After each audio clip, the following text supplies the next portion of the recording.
morning from Newcastle. You joined me in Newcastle city centre. I'm currently in a car park. I have come up here today to see my friend Katie, but we're gonna actually have a little like work day because basically Katie also works from home and lives up here. So we figured, you know what, we've got no free weekends until like the end of April that both of us are free on.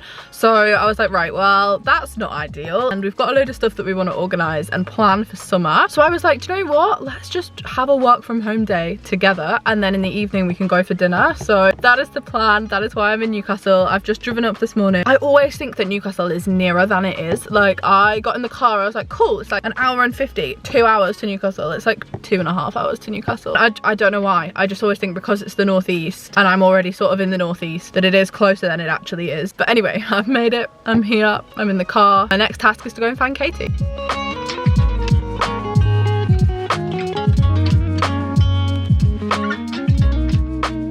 Okay, I'm back in the car. It is 8 PM and I'm about to drive home. I realised I've not filmed anything. I would love to tell you that that was because we had a really productive work day, and I actually did get most of my to-do list done. It wasn't the most productive. We were having a catch up for a lot of it. Katie works really remotely as well and like flexible hours and stuff, so it does mean that we actually can like work together. But it was really nice. The main aim of coming up today was to go for dinner and over dinner plan a holiday because we really want to do like a girls trip. And we kind of planned it, kind of didn't. We've got a plan in place. We've not booked anything. The aim of today was to book some stuff. We didn't book anything. So, you know, 50-50 on if it was successful or not, but I think we definitely have a rough idea of like exactly what we're doing now, which is exciting. I'm so excited for summer. Honestly, I think that like last year, obviously I was in Australia across summer and I wouldn't trade that for the world, but European summer is Australian winter, so I do feel as though I've missed a season of like Euro summer, and I'm excited to have it this year. Not that I wasn't happy to spend summer in Australia. You know, I'm just excited to be able to like do things with my friends this year. I feel like I'm really valuing that maybe a little bit more. Anyway, I'm about to set off home. 2 hours, baby, we can do it. Here is something that it's not. It is not the same day. It is actually the next night, and I have not vlogged anything at all today because I have had a big old admin day. I've just basically spent the day working and shooting some content for a brand for their socials and like basically for this other campaign, and I just thought there's really nothing I can film alongside this today. The reason I wanted to talk to you now is because the last clip I filmed was me sitting in the car saying I was about to drive home from Newcastle. Let me tell you, that did not run smoothly. I uploaded a vlog 2 weeks ago saying that my car had broken down. I took it to the garage to get it mended. Turns out it's actually not mended, and long story short, my car basically broke down on the motorway again. I feel a little bit more equipped this time. The reason that I am driving it still, even though I was like not 100% sure if it was mended, is because the only way you can test it is by driving it. All of the faults were fixed, all the warning lights were off, everything looks right with the car, and the only way I can really tell if it isn't is by driving the car. Not ideal. Not ideal to be 200 miles from home. 200 miles? 100 miles? 130 miles?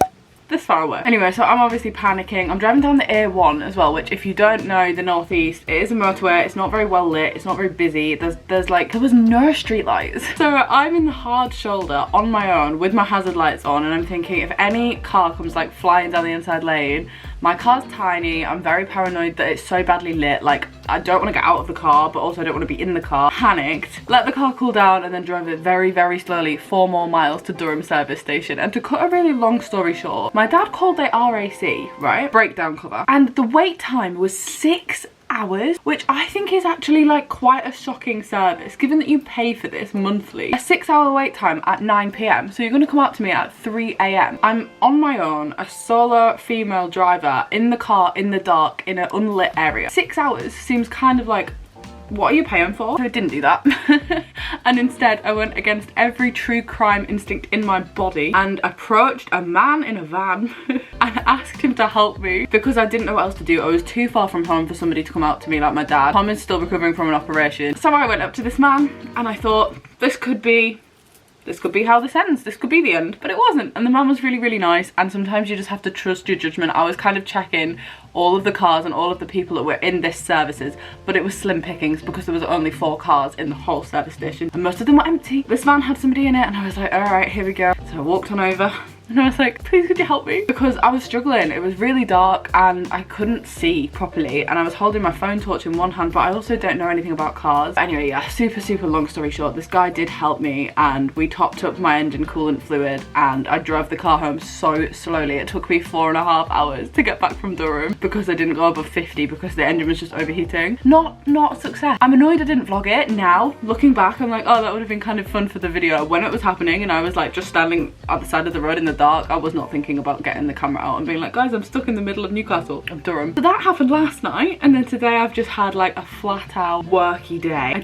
I did, however, when I went out for lunch, I popped into a bookshop and I did buy a book. This was my remedy to a catastrophe of a night last night. This and a glass of wine with my dinner has been my like, God, yesterday sucked. This is my treat of the day. And I'm really excited about it. Let me know if you've read it. I honestly kind of picked it because it mentioned Australia. It has a camper van on the front. I'm easily pleased. So yeah, I'm gonna pick you up in the morning instead. The hiccup of the next couple of days is that I was meant to be going to the Lake District to visit my friend and also to do a little bit of work. So my friend Eleanor lives in the lakes and I was gonna go over. I also have some content I want to shoot in the lakes, so everything was working out really well. I don't have a car now. I have to get the train, which is fine. It's fine, but it's 5.5 hours. So I've got a lot of time to be working tomorrow. I'm gonna be trying not to let it bother me. This is all just one of those things, you know? There's nothing I can do about any of it, so I'm not gonna complain about it. But I thought I would update you because last night was a hoot, honestly. Gonna go read my book now. I think it looks really good. Good morning. It is Thursday. It is Wednesday. It's early in the morning and I am about to head to get a train to Windermere, which what is the betting something goes wrong, because I have to change trains 4 times. Once at Hull, once at Leeds, once at Preston, one at Oxenholme, and I actually don't know where that one is. So I feel like between all those trains, are they all gonna run on time, knowing me? But anyway, hopefully I'm gonna be in the Lake District with Eleanor by like 1 PM and go for some lunch or something. I don't really know what the plan is once I get there, but I'm excited. I've only been to the Lake District once before in my life. It was lovely. The weather wasn't great, but I feel as though that's kind of always what happens, and there's no guarantee that it's going to be great today, so we shall see. But I'm excited either way and I think it's going to look beautiful. I'm also, oh my gosh guys, I'm going to bring my drone, so hopefully maybe this vlog might be, the budget might be about to go up. Second train of the day. This is the Leeds train and I am changing trains at Leeds. Very long and it's very busy. I'm really surprised. Like, I thought the commuter rush would have died down.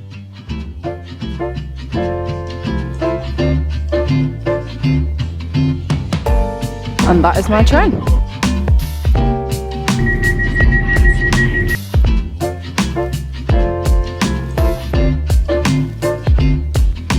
How do I know that you're not taking me to somewhere that's really scary? Eleanor's gonna murder me.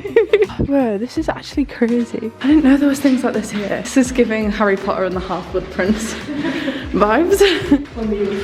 Yeah, I know, that's so true. Do you know the bit that I mean though? When they're in the cave? Yeah. Oh my gosh, wow. No, this is like fully like being in like Thailand or something.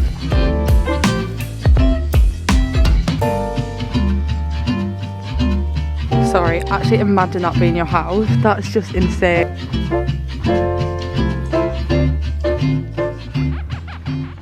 Been a couple of hours since we were on the walk. I think that was the last thing I actually filmed on this camera. I saw so many cute sheep, guys. I was actually thriving. I'm honestly in my element. There's so many cute animals, so many cute dogs. Stop, look how fluffy it is. Look at its little face.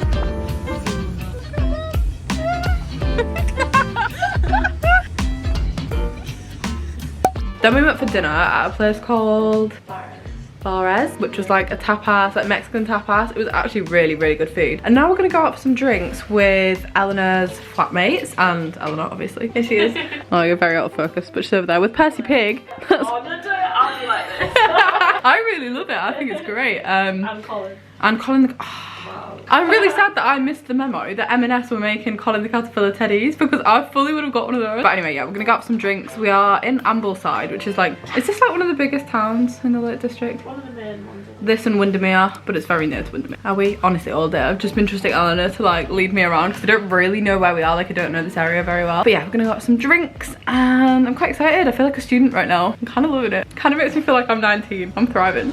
Show me light, show me love, make a change, time is up. We can wait for better days, but the days won't come. Show me light, show me love. This is all we got. Show me light, show me love. This is all we got. Show me love, show show me love. Would you bloody look at that? I actually can't believe it. It's also kind of insane that I'm seeing this with fairly blue skies. I feel incredibly lucky because I'm pretty sure this is probably most famous for always being rainy. Eleanor's being a tour guide. It's going pretty well actually.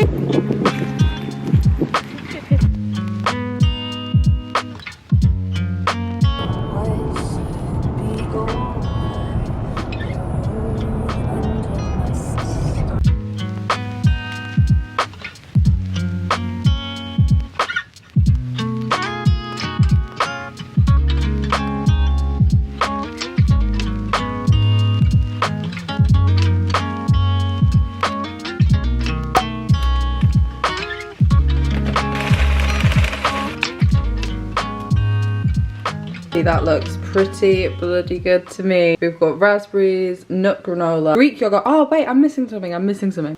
These bad boys. Chocolate chips. Because I'm stubborn. How lovely are these flowers also, guys? I am so optimistic that spring is on the way. I'm like, spring is on the way, guys. These flowers giving Easter. Anyway, that's not the point of the clip. The point of the clip is breakfast time. Let's go. But why do I actually look like 7 years old?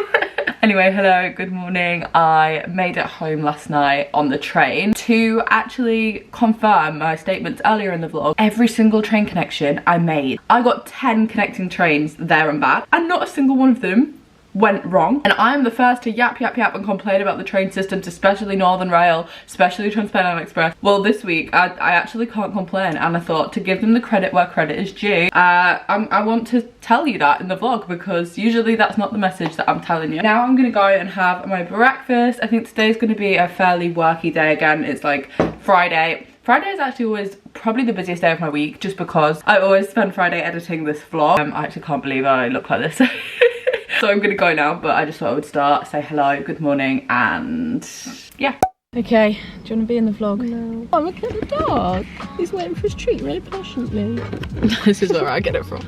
Okay. The fact that every time I look at a dog, I'm like, oh my gosh, it's staring at the dog. That's not what you meant. What did you think I meant?